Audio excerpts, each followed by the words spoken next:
I quote, that whenever any form of government becomes destructive of these ends, which is part of the Declaration, it is the right of the people to alter or abolish it and to institute new government, laying its foundation on such principles and organizing its powers in such form as to them shall seem most likely to effect their safety and happiness. Ladies and gentlemen, mankind sometimes are disposed to suffer than to right themselves. In other words, sometimes our government is going to violate our rights, and our inclination is not to fight back to begin with.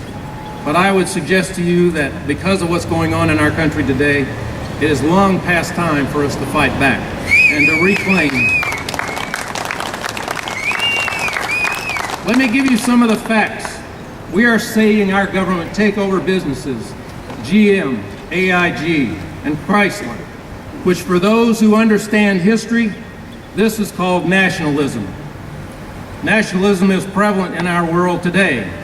It's much like dictator Hugo Chavez is doing in Venezuela to his people by taking over Venezuela's businesses.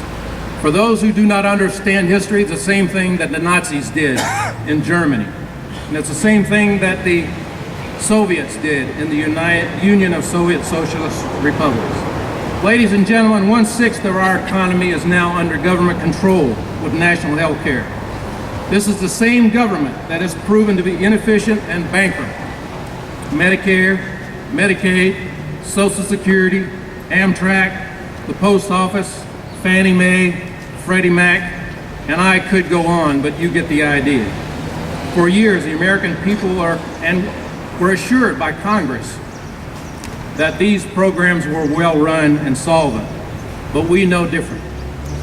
American people stood silent as our government encourages inefficiency to be rewarded with more responsibility and new programs to bankrupt. The government just keeps getting bigger and bigger, requiring more and more taxes to feed its insatiable appetite for our hard-earned money. Our silence will not relieve the pain of our lost freedoms if we continue to allow our government to dictate all aspects of our lives from the cradle to the grave. So, what are we doing here today? The Color Guard asked two compelling questions. What are we doing here and what are we celebrating?